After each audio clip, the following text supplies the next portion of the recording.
Shri Sachidananda Sadhguru Sainath Maharaj key జై. దైవంతో సహజీవనం. స్వామి సుబోధానంద. శ్రీరామకృష్ణుల సాంగత్యంలో ఎవరికైనా ఒక గుప్తనిధి జాడ తెలిసిన తరువాత ఓర్మితో ఉండటం అసాధ్యం. అదేవిధంగా సుబోధ్ గురుదేవులను చూడటానికి విలవిల్లాడిపోయాడు. సెలవు రోజు వచ్చేదాకా ఆగలేకపోయాడు. అందుచేత 1885 ఆగస్టులో ఒకరోజు తన మిత్రుడు క్షీరోద్చంద్ర మిత్రాతో కలిసి దక్షిణేశ్వరానికి బయలుదేరాడు. అయితే వారికి దక్షిణేశ్వరం ఎక్కడ ఉందో తెలియదు. ఉత్తర కలకత్తాలో గంగానదీ తీరాన ఉందని మాత్రమే తెలుసు. వారు చాలా దూరం నడిచి దారి తప్పిపోయారు. ఇంట్లో అనుమతి తీసుకోకుండా వచ్చినందువల్ల సుబోధ్ కంగారు పడసాగాడు. అయితే క్షీరోద్ అతన్ని ఓపిక పట్టమని చెప్పాడు. వారు అరియాదాహ వద్దకు చేరి అక్కడ ఒక వ్యక్తిని దక్షిణేశ్వర కాళికాలయానికి త్రోవ అడిగారు. అతడు వారికి వరి పొలాల గట్ల మీద నుంచి ఒక దగ్గర త్రోవను చూపాడు. త్వరలోనే వారు దక్షిణేశ్వరం చేరుకున్నారు. పరమహంస అంటే అదో రకమైన మాంత్రికుడని సుబోధ్ భావించాడు. అతడు అంతవరకు ఏ సాధువుతో కానీ సన్యాసితో కానీ మాట్లాడినవాడు కాదు. అందుచేత అతడు క్షీరోద్తో "నువ్వు ముందు వెళ్ళి ఆ సాధువుతో మాట్లాడు, నాకు ఎలా మాట్లాడాలో తెలియదు" అన్నాడు. క్షీరోద్ సరే అన్నాడు. వారు ఆయన గదిలోకి ప్రవేశించి ముకుళిత హస్తాలతో నమస్కారం చేశారు. క్షీరోద్ గురుదేవుల వద్దకు వెళ్ళాడు. ఆయన తన మంచం పైన కూర్చొని ఉన్నారు. సుబోధ్ గుమ్మం వద్దే నిలబడిపోయాడు. శ్రీరామకృష్ణులు ఎక్కడ నుండి వచ్చారు అని అడిగారు. కలకత్తా నుంచి అని క్షీరోద్ సమాధానమిచ్చాడు. సుబోధును చూపుతూ గురుదేవులు "ఆ పెద్ద మనిషి అంత దూరాన నిలబడ్డాడెందుకు? దగ్గరకు రా" అన్నారు. దీంతో సుబోధ్ ధైర్యంగా ముందుకొచ్చాడు. "నువ్వు శంకర ఘోష్ కుటుంబానికి చెందిన వాడివి కదూ" అని గురుదేవులు అడిగారు.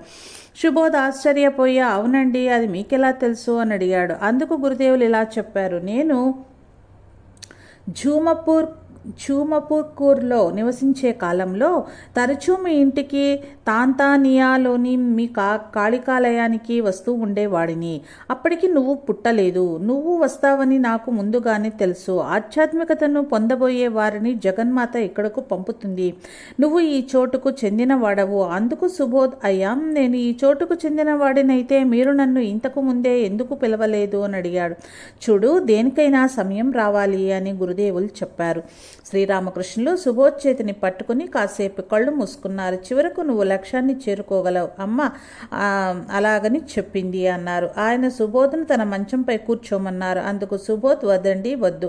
నేను పాఠశాలకు ధరించే దుస్తులు మాసిపోయి, అదీ కాక నేను త్రోవలో రకరకాల మనుషులను తాకాను. నా కాళ్ళు దుమ్ము కొట్టుకుని ఉన్నాయి" అన్నాడు. దానితో గురుదేవులు సుబోధును మంచం మీద బలవంతంగా కూర్చోబెట్టుకుని "నువ్వు నా స్వంత మనిషివి. నీ బట్టలు శుభ్రంగా ఉంటేనేం, లేకపోతేనేం" అన్నారు. కొద్దిసేపటి తర్వాత సుబోధ్ నేలపై కూర్చున్నాడు. వెంటనే గురుదేవులు తన మేనల్లుడు రామ్లాల్తో నేల మీద వారు కూర్చోటానికి ఒక తివాచీ పరచమని చెప్పారు.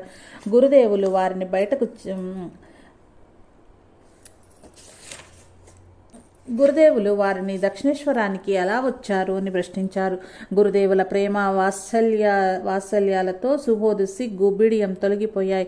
వెంటనే కాలినడకన వచ్చామని బదులు చెప్పాడు. "బాబోయ్, ఇంత దూరం నడిచి వచ్చారా" అని గురుదేవులు ఆశ్చర్యపోయారు.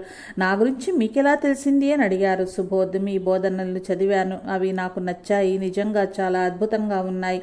మీరు మహానుభావులు, సుప్రసిద్ధులు. అందువల్లనే మిమ్మల్ని చూడటానికి వచ్చామని సమాధానమిచ్చాడు. ఈ మాటలు గురుదేవుల మనస్థితిలో ఒక ఆకస్మికమైన మార్పును తెచ్చాయి. ఆ కుర్రవాళ్లు విస్మయం చెందే విధంగా వినయంతో ఇలా అన్నారు: నేనొక పురుగు కంటే అల్పుణ్ణి. పేరు ప్రఖ్యాతులా అర్థం లేనివి. నిజంగా నేనొక పురుగు కంటే నిరర్థకుణ్ణి." కొద్దిసేపటి తర్వాత గురుదేవులు సుబోధ్తో ఇలా అన్నారు: "అమ్మ తన కృపను పొందిన వారిని ఇక్కడకు పంపుతుంది. మంగళవారాలలో కానీ శనివారాల్లో కానీ ఇక్కడకు రా. నువ్వు ఉండే చోటు నుంచి చాలామంది ఆ రోజుల్లో ఇక్కడకు వస్తారు. వారితో కలిసి రండి." అప్పుడు సుబోధ్ "లేదండి, అలా కుదరదు. నేను ఇక్కడకు వస్తున్నానని మా బంధువులు తెలుసుకుంటారు. మీరు ఏం చెప్పాలనుకుంటున్నారో ఇప్పుడే చెప్పండి" అన్నాడు. అందుకు గురుదేవులు "నా మాటలు నేను వెనక్కి తీసుకోలేను. నేను ఫలానా చోటుకు పలానా రోజున వస్తానని పలికితే వాన లేక తుఫాను వచ్చినా వెళ్ళి తీరవలసిందే. నాకు అది ఇష్టం లేకపోయినా అమ్మ నన్ను లాక్కుని పోతుంది. నేను ఈ మాటలు అన్నాను కనుక మంగళ లేదా శనివారాల్లోనే రా అన్నారు. సుబోధ అందుకు అంగీకరించి ఆలస్యం అవుతున్నందున ఇంటికి వెళ్ళటానికి సెలవు కోరాడు. గురుదేవులు ఏమైనా తిని వెళ్ళండి అన్నారు. అవసరం లేదండి, మేము ఇంటికి పోయి తింటామని సుబోధ్ బదులు చెప్పాడు. కాదు, కొన్ని మిఠాయిలు మంచినీరు తీసుకుని వెళ్ళండి అని గురుదేవులు వారికి అవి పెట్టమన్నారు. వారు అవి తిన్నాక గురుదేవులు మళ్ళా మీ ఇల్లు ఎక్కడకు చాలా దూరం, అది కాక అంత దూరం నడవటానికి మీరు ఇంకా చిన్నపిల్లలు, మీరు నా పడవలో కానీ గుర్రపు బగ్గీలలో కానీ వెళ్ళవచ్చు కదా, ఆ ప్రయాణపు ఖర్చులు నేను ఇస్తాను అన్నారు. సుబోధ్ నాకు ఈత రాదు కనుక పడవలో వెళ్ళలేను. శ్రీరామకృష్ణులు అయితే గుర్రపు బండిలో వెళ్ళండి. సుబోధ్ లేదండి, మేము నడిచే వెళ్తాము. శ్రీరామకృష్ణులు చూడు నాయనా, అంత దూరం నడిస్తే నీ కాళ్ళు నొప్పి పడతాయి. సుబోధ్ మేము యువకులం, అతని వయస్సు అప్పుడు 15 ఏండ్లు. మేము ఇప్పుడు కాకపోతే ఇంకెప్పుడు నడుస్తాము, అది కాక మీరు సాధువులు, మీకు డబ్బు ఎక్కడి నుంచో వస్తుంది. శ్రీరామకృష్ణ చిరునవ్వుతో కొంతమంది ఇక్కడికి ఖర్చుల నిమిత్తం డబ్బు ఇస్తారు, దాని గురించి మీరేమి చింతించిన అవసరం లేదు. డబ్బు తీసుకుని గుర్రపు బండిలో వెళ్ళండి. అయితే సుబోధ్ ఎంతకు ఒప్పుకోకపోవటంతో గురుదేవులు క్షీరోద్తో నువ్వు ఆ డబ్బు తీసుకో, గుర్రపు బండిలో వెళ్ళండి అన్నారు. కానీ సుబోధ్ మధ్యలో అడ్డు తగిలి డబ్బు తీసుకోవద్దు, మనం నడిచిపోదామన్నాడు. గురుదేవులిక ఒత్తిడి చేయకుండా మంగళవారం కానీ శనివారం కానీ మళ్ళీ రండి అన్నారు. వారిద్దరూ గురుదేవుల పాదధూళిని స్వీకరించి ఇంటికి మరలిపోయారు. సుబోధ్ తల్లిదండ్రులు ఆ ఉదయం నుంచి అతన్ని చూడక చాలా ఆదుర్దాపడ్డారు. వారు తమ స్నేహితులకు బంధువులకు సుబోధ్ కనపడటం లేదని చెప్పారు. అందరూ అతడి కోసం వెతకనారంభించారు. సుబోధ ఆ మధ్యాహ్నం ఇంటికి తిరిగి వచ్చి తన వల్ల కలిగిన గడబిడను తెలుసుకున్నాడు. అతడి నాయనమ్మ అతడికి మిఠాయిలు తెచ్చి ఇచ్చింది. ఇంట్లోని స్త్రీలు అతడిపై ప్రశ్నల వర్షాన్ని కురిపించారు. ఏడుస్తున్న తల్లితో తాను శ్రీరామకృష్ణుల చూడటానికి దక్షిణేశ్వరం వెళ్లారని అతడు చెప్పాడు. ఆ తర్వాత శనివారం నాడు సుబోధ్ క్షీరోదులు బడి నుంచి పారిపోయి దక్షిణేశ్వరానికి త్వరగా వెళ్లారు. ఆ రోజు గురుదేవుల గది భక్తులతో క్రిక్కిరిసి ఉంది. బయట నుంచి తొంగి చూస్తూ ఆ కుర్రవాళ్లు శ్రీరామకృష్ణులకు చేతులు జోడించి నమస్కారం చేశారు. ఆయన వారిని చూసి చెయ్యెత్తి అక్కడనే ఉండమని ఆ సంజ్ఞ చేశారు. గురుదేవులు అక్కడ ఉన్న వారిని వేచి ఉండమని చెప్పి బయటకు వెళ్లి వారిని పలకరించారు. అప్పటికి మధ్యాహ్నం 3 గంటలయింది. శ్రీరామకృష్ణులు రాఖాలను గంగాజలం తెమ్మని దానితో చేతులు కడుక్కున్నారు. అప్పుడు ఆయన గదికి దక్షిణం వైపున శివాలయంలోకి పోయే మెట్ల వద్దకు వారిద్దరిని తీసుకుని పోయారు. ఆయన నేలపై పద్మాసనంలో కూర్చొని ఆ కుర్రవాళ్లను కూడా కూర్చోమన్నారు. వారి చొక్కాల గుండీలను తీసి నాలుకలను బయటకు చాపమని చెప్పారు. గురుదేవులు మొదట క్షీరోద్ నాలుకపై తన వ్రేలితో ఏదో వ్రాసి అతడి శరీరాన్ని నాభి నుంచి గొంతు వరకు సృజించారు. అలాగే సుబోధ్ కూడా చేస్తూ మేలుకో అమ్మా మేలుకో అన్నారు. ఆ తరువాత వారిని ధ్యానం చేయమని చెప్పారు. గురుదేవుల ఇంద్రజాల స్పర్శ సుబోధులో నిద్రాణమై ఉన్న ఆధ్యాత్మికతను మేల్కొల్పింది. ధ్యానం చేయటం మొదలు పెట్టగానే శరీరమంతా కంపించి ఒక ప్రవాహం తన వెన్నుపాము ద్వారా వేగంగా ప్రవహించి మెదడుకు చేరుతోందన్న భావన అతనికి కలిగింది. అనిర్వచనీయ ఆనందం అతడిని ముంచివేసింది. తనలో ఒక వింత కాంతిని, అందులో వివిధ దేవాదేవి స్వరూపాలు మెరుస్తూ ఉండడాన్ని గాంచాడు. అతడి ధ్యానం గాఢమై శరీర స్పృహను బాహ్య చైతన్యాన్ని కోల్పోయాడు. అతడు తిరిగి చైతన్యం పొందేసరికి గురుదేవులు తన శరీరాన్ని తల నుంచి క్రిందకు నిమురుతూ కనిపించారు. ఆయన మంచిది, నువ్వు ఇంటి వద్ద ధ్యానం చేసేవాడివా అని ప్రశ్నించారు.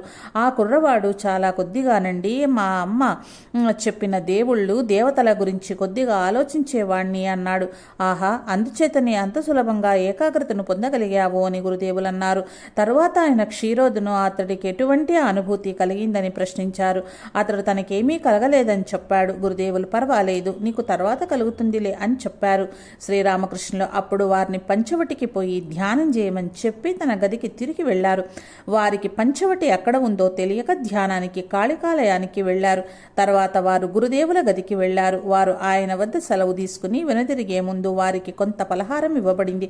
ఆయన మళ్ళా వారికి గుర్రబండికి డబ్బులు ఇవ్వబోయారు. అయితే వారు దాన్ని తిరస్కరించారు. గురుదేవులు సుబోధ్తో, మీ ఇంటి దగ్గరలో మహేంద్ర మా అనే పేరు గల ఉపాధ్యాయుడు ఒకడున్నాడు.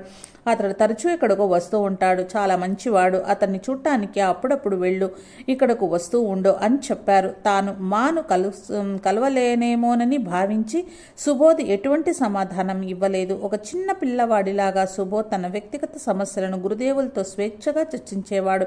ఒకరోజు తనకు దయాలించే భయమని సుబోధ్ గురుదేవులకు చెప్పాడు. శ్రీరామకృష్ణ తన బొటనవ్రేలి గోటితో అతడి కనుబొమ్మల మధ్య నొక్కారు. అప్పటి నుంచి అతడికి తన నుదుటిపైన పలుచని కాంతి కనిపించేది.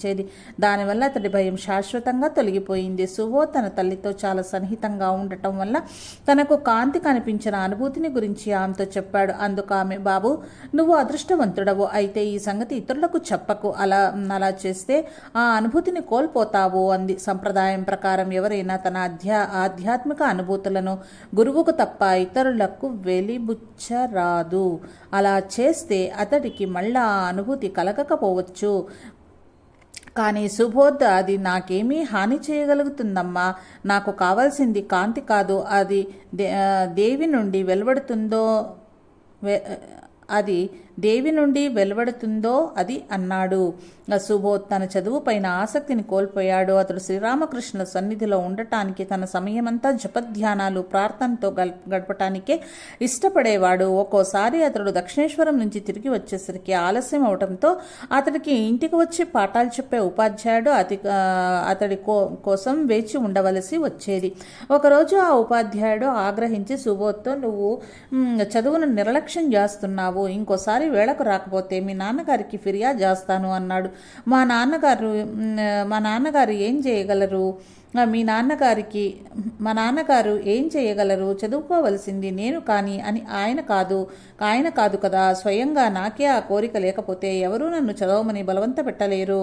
అయితే దయచేసి అప్పట్లాగానే రండి. నాకు తీరుబాటు కలిగినప్పుడు, మనసు కుదిరినప్పుడు తప్పక చదువుకోగలను అని సుబోధ్ చెప్పాడు.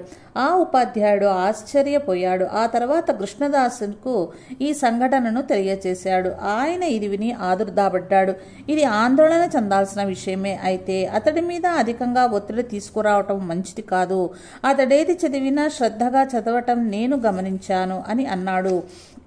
దక్షిణేశ్వరంలో 1885 ఆగస్టు 31న మా గురుదేవులను సందర్శించాడు. అప్పుడు శ్రీరామకృష్ణుడు అతడితో, ఈ మధ్యనే ఇక్కడకు 2 కుర్రవాళ్ళు వచ్చారు. వారిలో ఒకడు సుబోధ్, అతడు శంకర ఘోష్ ముని మనవడు. ఇంకొకడు క్షీరోద్. ఇద్దరూ మంచి పిల్లలే. నేను జబ్బుపడి ఉన్నానని వారితో చెప్పాను. నీ వద్ద తగిన సూచనలు తీసుకోమని కూడా చెప్పాను. వారి సంగతి కాస్త చూసుకో అన్నారు. అందుకు మా, అవునండి, వారు మా పొరుగు వారే అన్నాడు. ఇంటికి తిరిగి వచ్చాక మా సుబోధును ఆహ్వానిస్తూ ఒక లేఖను పంపాడు. అయితే ఆ కుర్రవాడు వెళ్ళలేదు. ఒక గృహస్థు వద్ద నుండి ఆధ్యాత్మిక శిక్షణ పొందటంలో అర్థం లేదనుకున్నాడు. కొద్ది రోజుల తర్వాత సుబోధ్ మళ్ళా దక్షిణేశ్వరానికి వెళ్ళాడు. గురుదేవులు అక్కడ అతడికి శశి శరత్లను, రామకృష్ణానంద, శారదానంద స్వాములు పరిచయం చేశారు. ఆయన వారి పరిచయం మరింత పెరగటానికి పరస్పరం కలుసుకోమని చెప్పారు. సుబోధ్ వారితో, నేను మీ ఇళ్లకు వస్తాను, కానీ మీరు మా ఇంటికి రావద్దు. అలా వస్తే మా నాన్నకు నాపై కోపం రావచ్చు అన్నాడు. గురుదేవులు తన వద్దకు వచ్చే యువకుల తల్లిదండ్రులకు ఏ విధంగా కోపం రాకుండా జాగ్రత్త పడేవారు. ఎందుకంటే అది ఆ కుర్రవాళ్ల మనశ్శాంతికి భంగం కలిగించవచ్చు. అయితే ఆయన సుబోధికి ముక్కుసూటితనానికి, ఇంకిత జ్ఞానానికి సంతోషించారు. శ్రీరామకృష్ణులకు కంఠంలో క్యాన్సర్ వ్యాధి ఉన్నదని ధృవీకరించారు. అది క్రమంగా పెరగటంతో ఆయన ఎక్కువగా మాట్లాడలేక శశి శరత్లతో సుబోధును నరేంద్రునికి వివేకానంద స్వామి పరిచయం చేయమని చెప్పారు. గురుదేవులు నరేంద్రుణ్ణి తన యువ శిష్యుల బృందానికి నాయకునిగా నియోగించారు. కొద్ది కాలం తర్వాత గురుదేవులు సుబోధ్తో, మహేంద్ర, మా ఇల్లు మీ ఇంటి దగ్గరే కదా, నువ్వు అతన్ని ఎందుకు కలవలేదు అన్నారు. అందుకు సుబోధ్ ఆయన తన కుటుంబాన్నే త్యజించలేకపోయాడు. నేను దేవుని గురించి ఆయన నుండి ఏం నేర్చుకోగలను అన్నాడు. వెంటనే గురుదేవులు పకాలన నవ్వి, ఓ రాఖాల్, ఈ బడవ ఖోఖా ఏమన్నాడో విన్నావా అన్నారు. సుబోధ్ తన త్యాగబుద్ధిలో అంత ఖచ్చితంగా ఉండటం చూసి ఆయన సంతోషించారు. అయితే అతడు తన గురించి ఏమీ మాట్లాడు. నా దగ్గర అతడేమీ నేర్చుకున్నాడో అదే నీకు చెబుతాడు. అతడి వద్దకు వెళ్ళటానికి సంకోచించవద్దు అన్నారు. ఎట్టకేలకు 2 రోజుల తర్వాత సుబోధ్ వద్దకు వెళ్ళి గురుదేవులతో తనకు జరిగిన సంభాషణను తనదైన మొండి వైఖరితో మళ్ళా చెప్పాడు. వినయంగా, నువ్వు చెప్పింది నిజమే, నేను ఏదీ కాను, కానీ నేను ఆ జ్ఞానానంద సాగరం పక్కనే నివసిస్తున్నాను. కొన్ని కుండలలో ఆ నీటిని నాతో ఉంచుకున్నాను. ఎప్పుడైనా ఎవరైనా అతిథి వస్తే దాన్ని నేను అతనికి సమర్పిస్తాను. అంతకంటే నేను ఇంకేమీ మాట్లాడగలను అన్నారు. మాట్లాడటం కొనసాగించి ఈ యువ శిష్యుడితో తన అనుభవాలను పంచుకున్నారు. చూడు, నేను గురుదేవులను కలిసిన తర్వాత నా విశ్వవిద్యాలయ విద్యాభ్యాసం అంతా వ్యర్థమనిపించింది. నేను నా డిగ్రీ పట్టాలను సంపాదించినప్పుడు ఈ ప్రపంచంలో ఉన్నదంతా నేర్చుకున్నానన్న భావన ఉండేది. కానీ గురుదేవులతో మాట్లాడిన తరువాత నా విద్యా విషయక జ్ఞానమంతా వట్టి అజ్ఞానమే తప్ప వేరేమీ కాదని గ్రహించాను.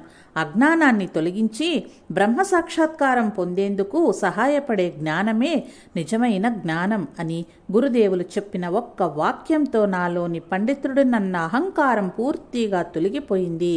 నిరర్థకమైన ఈ విశ్వవిద్యాలయపు డిగ్రీలతో జనం గర్వానికెలా లోనవుతారోనని నేను ఆశ్చర్యపోయేవాణ్ణి. ఆయనతో కొన్ని గంటలు సంతోషంగా గడిపి సుబోధ్ సెలవు తీసుకున్నాడు. ఆ విధంగా గురుదేవులు తన శిష్యుల మధ్య ప్రేమ, మైత్రి బంధాలను స్థిరపరిచారు. శ్రీరామకృష్ణులు దక్షిణేశ్వరంలో తన దివ్య లీలలను పరిసమాప్తి చేయబోతున్నారు. ఆయన ఈ యువకులకు శిక్షణ గడపటానికి తన శక్తినంతా ధారపోశారు. కొన్నిసార్లు సుబోధ్ మండుటెండలో నడిచి మిట్ట మధ్యాహ్నానికి దక్షిణేశ్వరం చేరుకునేవాడు. గురువుకు సేవ చెయ్యాలన్న కోరిక అతడికి బలీయంగా ఉండేది. గురుదేవులకు గాలి విసురుతూ తన అలసట పూర్తిగా తొలగిపోయిందని భావించేవాడు. సుబోధ్ నిలబడి గాలి విసరడాన్ని గురుదేవులు భరించలేకపోయారు. అందువల్ల అతన్ని తమ మంచం మీద కూర్చుని విసరమనేవారు. ఎంతో ప్రేమమయుడైన తండ్రిలాగా గురుదేవులు ఒక్కోసారి ఆ తాటాకు విసనకర్రను తానే తీసుకుని సుబోధుకు గాలి విసిరేవారు. కొన్నిసార్లు ఆయన సుబోధుతో జపం, ధ్యానం, బ్రహ్మచర్యలను గురించి మాట్లాడేవారు. అతడి భక్తి విశ్వాసాలను కూడా పరీక్షించేవారు. ఒకసారి గురుదేవులు సుబోధ్ శరీరాన్ని తాకి అతడితో ఈ రోజున నీ మనస్సు నుండి కామాన్ని తొలగించాను అని చెప్పారు. సుబోధ్ మొదట్లో గురుదేవులు భగవద్ అవతారమని అంగీకరించలేదు. ఒకరోజు గురుదేవులు అతన్ని, నా గురించి నువ్వేమనుకుంటున్నావు అని అడిగారు. సుబోధ్, జనం మీ గురించి రకరకాల విషయాలు చెప్తారు, అయితే స్పష్టమైన రుజువు కనపడితే తప్ప నేను అవి ఏమీ నమ్మను అన్నాడు. అహంకార రహితులైన గురుదేవులు ఇది విని, మంచిది, పాత నాణాలకు కొత్త నాణాలను ఇచ్చేవాడు నాణాన్ని పరీక్షించిన విధంగానే నన్ను పరీక్షించాకే అంగీకరించు అన్నారు. సుబోధానంద స్వామిగా పేరు పొందిన సుబోధ్ చాలా సంవత్సరాల తరువాత శ్రీరామకృష్ణులు శ్రీ శారదాదేవిల గురించి ఒక ఉత్తరంలో వారంతట వారు తమను తెలియబరుచుకొననిదే వారిని గుర్తించటం ఎవరికి సాధ్యం అని వ్రాశారు. గురుదేవులతో సుబోధ్ సన్నిహితమయ్యే కొద్ది శ్రీరామకృష్ణుల దైవత్వంలో అతడికున్న విశ్వాసం క్రమంగా బలపడింది. ఒకరోజు గురుదేవులు సుబోధును ధ్యానం చేయమని చెప్పారు. అతడు, అయ్యా, నేనది చెయ్యను. నేను ధ్యానం అభ్యసించవలసి ఉంటే మీ వద్దకు ఎందుకు రావాలి? వేరే గురువు వద్దకు వెళ్ళవచ్చు కదా అని జవాబిచ్చాడు. అతడి మనోగతాన్ని అర్థం చేసుకున్న గురుదేవులు, సరే, నువ్వు ధ్యానం చేయనవసరం లేదు, కానీ ఉదయం సాయంత్రం నా గురించి ఆలోచించు అన్నారు. శ్రీరామకృష్ణులతో జీవించటం సులభమైన పని కాదు. అద్దాల అలమరాలలోని పుస్తకాలను చూడగలిగినట్లు గురుదేవులు తన శిష్యుల బాహ్యాంతరాలను చూడగలిగేవారు. ఎవరూ ఆయన నుంచి ఏదీ దాచలేకపోయేవారు. వారి లోటుపాట్లను ఆయన సరిచేసి సరి అయిన దోవ చూపేవారు. ఇంటి పనులు చెయ్యటం నుండి అన్నిటా భగవంతుణ్ణి ఎలా చూడాలో వరకు అన్నీ ఆయన వారికి నేర్పారు.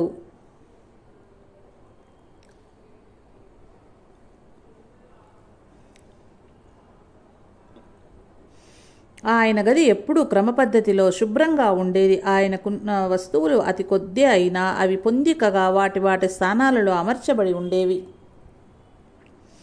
ఆయన గది బయట ఉన్న తోటలోని కాలిబాటలు కూడా చక్కగా శుభ్రం చేయబడి ఉండేవి. అనుకోకుండా ఆయన శిష్యులు ఎవరైనా ఆ బాటలో ఉమ్మి వేస్తే ఆయన అతన్ని ఇలా హెచ్చరించేవారు, ఏమోయ్, ఏమిటి నువ్వు చేస్తున్నావని? ఆ జగజ్జనని ఇక్కడ తిరుగాడుతూ ఉంటుంది. ఈ తోటలోని కాలిబాటలను అపవిత్రం చెయ్యవద్దు. గంగాజలం తెచ్చి ఆ చోటును శుభ్రం చెయ్యి. ఒకరోజు సాయంత్రం భక్తులు దక్షిణేశ్వరంలోని గురుదేవుల గదిలో కీర్తనలు పాడుతూ నృత్యం చేయటం సుబోధ్ చూశాడు. వారు భక్తి పారవశ్యంలో ఉన్నారు. శ్రీరామకృష్ణులు కూడా వారితో కలిశారు. ఆయనలోని భావ పారవశ్య స్థితిని ఆ ప్రదేశాన్నంతా స్వర్గతుల్యమైన ఆనందంతో నింపివేసింది. భక్తులు ఆనందంలో మునిగిపోయి ఉన్నారు. కొందరు ఏడుస్తూ, కొందరు నవ్వుతూ, కొందరు నృత్యం చేస్తూ ఉన్నారు. కొందరు చలనం లేని విగ్రహాల్లాగా నిలబడితే కొందరు నేలపైన దొరలసాగారు.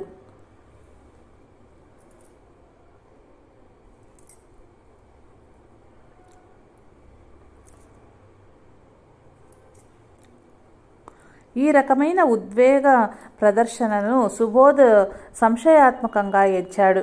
అయినప్పటికీ గురుదేవుల నుంచి నిజం తెలుసుకోవాలని అక్కడే వేచి ఉన్నాడు.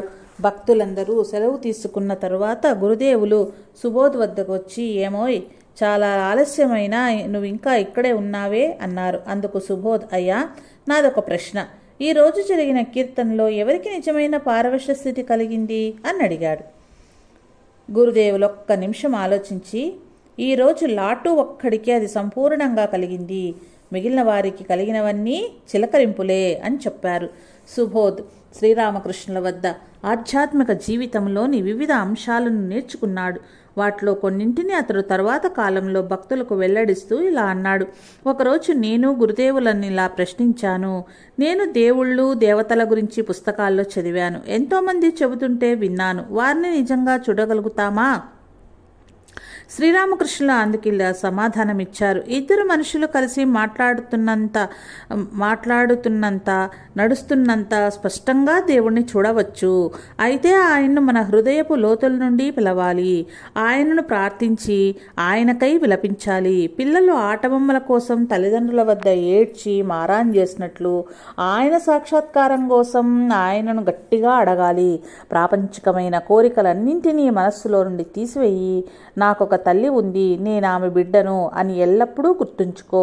ఇంకొకసారి గురుదేవులు ఇలా చెప్పారు. ఆధ్యాత్మిక అనుభూతిని పొందబోయేవారు నా ఆలోచనలతో, బోధనలతో సౌకర్యంగా ఉండగలరు. నా యందు విశ్వాసమున్న వ్యక్తికి దేవుని యందు విశ్వాసం ఉంటుంది. అలాగే నా యందు విశ్వాసం లేని వారికి దేవుని యందు కూడా విశ్వాసం ఉండదు.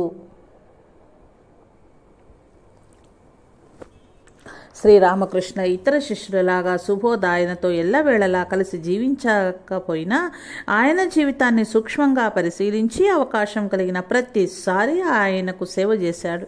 కాలాంతరంలో అతడు ఇలా చెప్పాడు. గురుదేవులకు గంగానది పట్ల ప్రత్యేకమైన భక్తి ఉండేది. గంగా వారి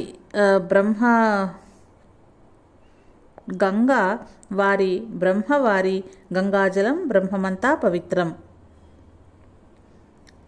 గంగావారి బ్రహ్మవారి గంగాజలం బ్రహ్మమంతా పవిత్రం అని చెప్పేవారు. ఎవరైనా దుఃఖంలో ఉన్నా, రోగగ్రస్తులై ఉన్నా, నిశ్చేజంగా ఉన్నా ఆయన వారితో పోయి కొద్దిగా గంగాజలం త్రాగు, నీకు నయమవుతుంది అని చెప్పేవారు. ఆశ్చర్యకరంగా ఆ వ్యక్తికి కోరిన ఫలితము లభించేది. గురుదేవుల పాదాలు చాలా లేతగా, మృదువుగా ఉండేవి. ఆయన సాధారణమైన చెప్పులు ధరించలేకపోయేవారు. ఆయన ధరించటానికి వీలుగా చెప్పులలో దూది మెత్తలను ఉంచవలసి వచ్చేది. ఆయన మొదట్లో చేతికి ఒక బంగారం తాయెత్తు ధరించిన తరువాత ఎటువంటి లోహాన్ని తాకలేకపోయేవారు. ఆయన కోసం ఆయన నీళ్ల చెంబును వేరొకరు తీసుకువెళ్లవలసి వచ్చేది. నేను గురుదేవులలో ఒక అద్భుత శక్తిని చూశాను. ఆయన గది మనుషులతో క్రిక్కిరిసి ఉండేది. వారందరికీ అనేక సందేహాలుండేవి. ఆయన ఒకే సంభాషణలో వారి అవ్యక్తమైన ప్రశ్నలన్నింటికీ ఆయన సమాధానమిచ్చేవారు. ఒకసారి గురుదేవులను కేశవచంద్రసేన్ తన ఇంటికి ఆహ్వానించి రహస్యంగా ఆయన పాదాలపై గంధం అలదిన పుష్పాలను అర్పించాడు. తర్వాత కేశవ్, మహాశయ, దయచేసి ఈ విషయాన్ని ఎవరికి చెప్పవద్దు, లేకపోతే నేను ఒక మానవ మాత్రునికి పూజ చేశానని జనం అనుకుంటారు అని గురుదేవులకు చెప్పాడు. అయితే గురుదేవులు చిన్న పిల్లల మనస్తత్వాన్ని కలిగి ఉండేవారు. ఆయన విజయకృష్ణ గోస్వామితో ఒక ఆలయ అధికారి సమక్షంలో, చూడండి, కేశవ్ నా పాదాలపై పుష్పాలను అర్పించి ఎవరికీ చెప్పవద్దని కోరాడు. దయచేసి ఈ విషయాన్ని ఎవరికీ చెప్పవద్దు అన్నారు. కొన్నిసార్లు గురుదేవులు ఇలా అనేవారు. జగజ్జనని తానే మానవ రూపంలో తనను ఉద్దేశించుకునే ఈ ప్రపంచానికి వచ్చింది. ఎప్పుడైతే అన్ని మత శాఖల జనం ఇక్కడికి చేరతారో ఆ పైన ఈ దేహం నిలవదు. ఒకరోజు దక్షిణేశ్వరంలో పంచవటిలో నడుస్తూ గురుదేవులు దివ్యోన్మత్తులయ్యారు. తరువాత వాయువ్య దిశగా తిరిగి నిలబడ్డారు. తనను తాను చూపించుకుంటూ, చూడు, నా గురించి ఎవరైనా ఎంత ఎక్కువగా ఆలోచిస్తే అంత త్వరగా అతడికి మతానికి సంబంధించిన అత్యున్నత సత్యాలు బోధపడగలవని అమ్మ చెబుతోంది అన్నారు. మరలా వాయువ్య దిశను చూపిస్తూ ఆయన, నేను ఆ దిశలో మరలా జన్మిస్తాను, అప్పుడు అనేకులు జ్ఞానాన్ని పొందుతారు అన్నారు. మరొక సందర్భంలో గురుదేవులు తన గురించి తాను ఇలా చెప్పుకున్నారు. ఈ శరీరం రక్త మాంసాలతో రూపొందిన పంజరం అయితే ఇందులో అమ్మ క్రీడిస్తోంది. ఎవరైతే రాముడుగా, కృష్ణుడుగా జన్మించాడో అతడే ఈ శరీరంలో జీవిస్తున్నాడు. శ్రీరామకృష్ణులు తన ఆధ్యాత్మిక జీవనయాత్రలో ఎదుర్కొన్న కష్టాలు, పొందిన అనుభూతులను గురించి శిష్యులతో అరమరికలు లేకుండా మాట్లాడేవారు. ఆయన అందరూ స్త్రీలలోనూ జగన్మాతను గాంచేవారు. దాని ఫలితంగా స్త్రీలెవ్వరూ ఆయనను మోహింప చేయలేకపోయారు. ఒకసారి గురుదేవులు సుబోధుతో ఇలా చెప్పారు. నా సాధనల కాలంలో నేను దైవోన్మత్త స్థితిలో ఉండేవాణ్ణి. ఒకరోజు దక్షిణేశ్వరంలోని పంచవటిలో కూర్చుని గడ్డి ఏరుతున్నాను. నా దృష్టిని ఆకర్షించటానికి ప్రయత్నిస్తూ ఒక అందమైన యువతి వచ్చి నా వెనుక నిలబడింది. నాకు ఆమె ఉనికే తెలియదు. చాలాసేపు వేచి ఉన్న తరువాత ఆమె నా నిర్లక్ష్యాన్ని భరించలేక, ఓ సన్యాసి, నీ వెనుక నేను చాలాసేపటి నుంచి నిలబడి ఉన్నాను. నువ్వు నా వంక చూడలేదు, మాట్లాడనైనా లేదు. నేను చాలా ఆశ్రమాలను చూశాను. ఎక్కడికి వెళ్ళినా ప్రతి ఒక్కరూ నాతో ఆతృతతో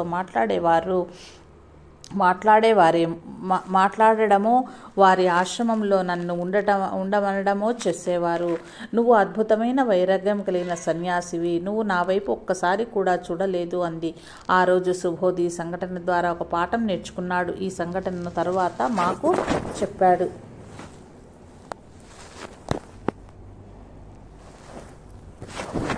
గురుదేవులతో సుబోధ్ సంబంధాన్ని గూర్చి రామకృష్ణ కథామృతంలో కానీ, శ్రీరామకృష్ణ లీలా ప్రసంగంలో కానీ ఎక్కడా విస్తృతంగా వ్రాయబడలేదు.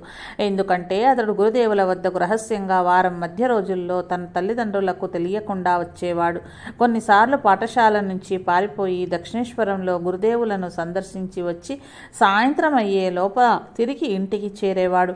శ్రీరామకృష్ణులు 1885 సెప్టెంబర్లో క్యాన్సర్ వ్యాధి చికిత్స నిమిత్తమై ఉత్తర కలకత్తాలోని షాంపుకూర్కు మారారు.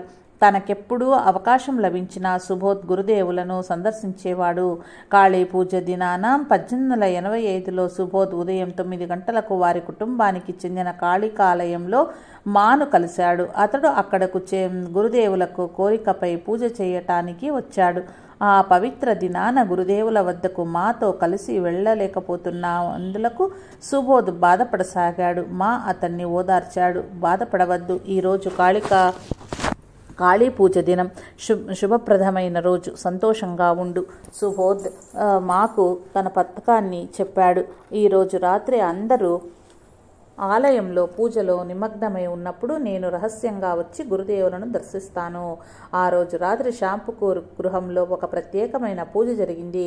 భక్తులందరూ గురుదేవులని జగన్మాతగా ఆరాధించారు. తెల్లవారుజామున చీకటిలో సుబోధ్ వేగంగా గురుదేవుల వద్దకు చేరి ఆయనను ఆశ్చర్యపరిచాడు. అరే, ఎక్కడి నుండి వచ్చావు అని శ్రీరామకృష్ణులు అడిగారు. సుబోధ్ వినయంగా, నిన్న మాతో కలిసి మిమ్మల్ని దర్శించ రాలేకపోయాను. అప్పటి నుంచి నా మనస్సు మిమ్మల్ని చూడాలని తహతహలాడింది. నిన్న రాత్రంతా నేను నిద్రపోలేదు. ఇప్పుడు మిమ్మల్ని చూశాక నా మనసు ప్రశాంతంగా ఉంది అన్నాడు. గురుదేవులు తన ప్రక్కన ఉన్న వారితో, ఈ పిల్లవాడు ఏం చెప్తున్నాడో వినండి. ఇతడు నన్ను చూడాలనే కోరికతో ఒక రాత్రంతా నిద్ర లేకుండా గడిపాడు. ఇతడికి కొంత ప్రసాదం ఇవ్వండి అన్నారు. సుబోధ్ ఇంటికి తిరిగి రాగానే అతడి తల్లి, ఎక్కడికి వెళ్ళావు? నువ్వు ఇంట్లోనే ఎక్కడో నిద్రిస్తున్నావనుకున్నానే అంది. షాంపుకూర్లో గురుదేవులను చూడటానికి వెళ్ళి వస్తున్నాను. దయచేసి ఈ విషయం ఎవ్వరికీ చెప్పవద్దు అన్నాడు సుబోధ్. ఒకసారి గురుదేవుల వద్దకు వెళ్ళినప్పుడు గురుదేవుల కంఠంలోని నొప్పి అధికరించిందని తెలుసుకుని సుబోధ్ అది చాలా సామాన్యమైన విషయంగా భావించి, అయ్యా, మీరు దక్షిణేశ్వరంలో చాలా చెమ్మగా ఉండే గదిలో నివసించేవారు. దాని ఫలితంగా మీకు జలుబు చేసి గొంతు నొప్పి కలిగింది. టీ త్రాగండి. మాకెప్పుడైనా గొంతు నొప్పి కలిగితే మేము టీ త్రాగుతాము. అది వెంటనే నయమవుతుంది. మీకు కావలసి వస్తే మా ఇంటి నుంచి మంచి టీ తేగలను అన్నాడు. వెంటనే పసిపిల్లవాడి స్వభావం కలిగిన గురుదేవులు రాఖాల్ బ్రహ్మానంద స్వామిని పిలిచి, చూడు, నాకు టీ త్రాగాలని ఉంది. టీ త్రాగితే నా గొంతు నొప్పి తగ్గిపోతుందని ఈ పిల్లవాడు చెబుతున్నాడు అన్నారు. రాఖాల్, అయ్యా, టీ చాలా వేడిగా ఉంటుంది. దానివల్ల మీ నొప్పి అధికరించవచ్చు. మీరు దానిని భరించలేరు అన్నాడు.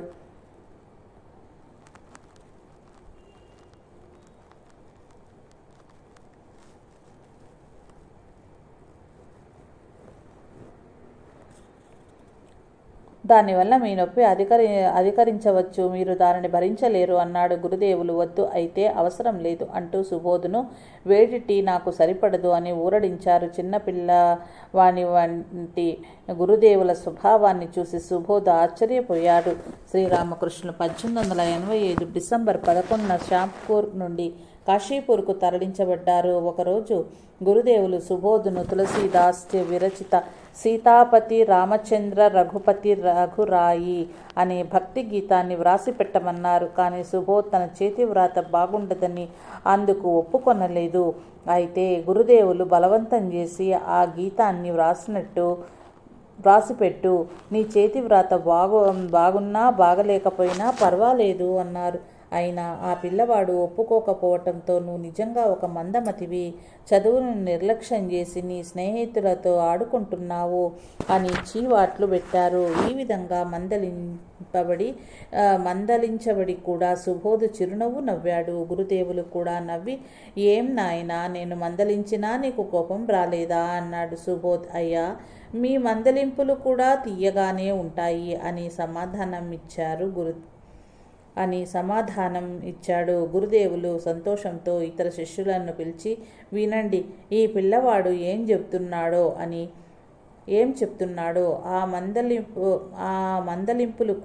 నా మందలింపులు కూడా తీయగానే ఉంటాయట అన్నారు.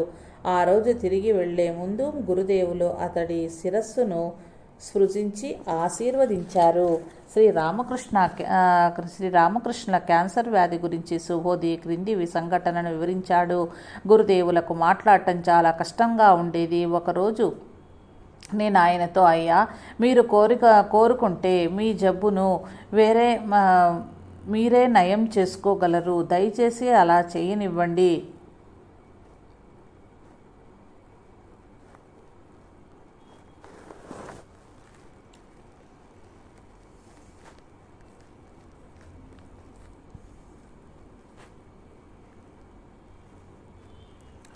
అవును, నేను నిజంగా నమ్ముతున్నాను అన్నాను. గురుదేవులు, నువ్వు చెప్పింది నిజమే అయితే అస్థిమాంస నిర్మితమైన ఈ శరీరాన్ని రక్షించుకోవటానికి నేను ప్రయత్నించను.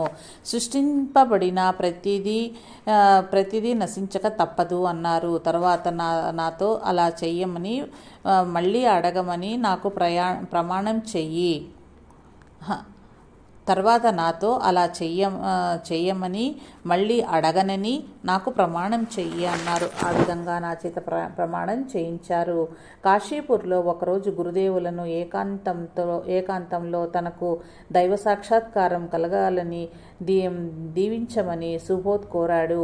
శ్రీరామకృష్ణులు వాత్సల్యంతో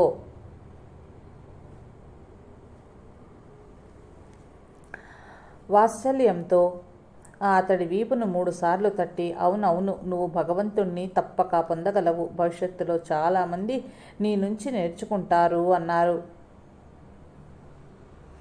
శ్రీరామకృష్ణులు 1886 ఆగస్టు 16న మహాసమాధి చెందారు. సుబోధ్ గురుదేవుల మరణ వార్త విన్నప్పుడు తన తల్లిని పట్టుకుని బిగ్గరగా ఏడుస్తూ స్పృహ తప్పి పడిపోయాడు. అతడి తండ్రి అతడిని సృహలోకి తేవటానికి తలపైన ముఖంపైన నీరు చల్లి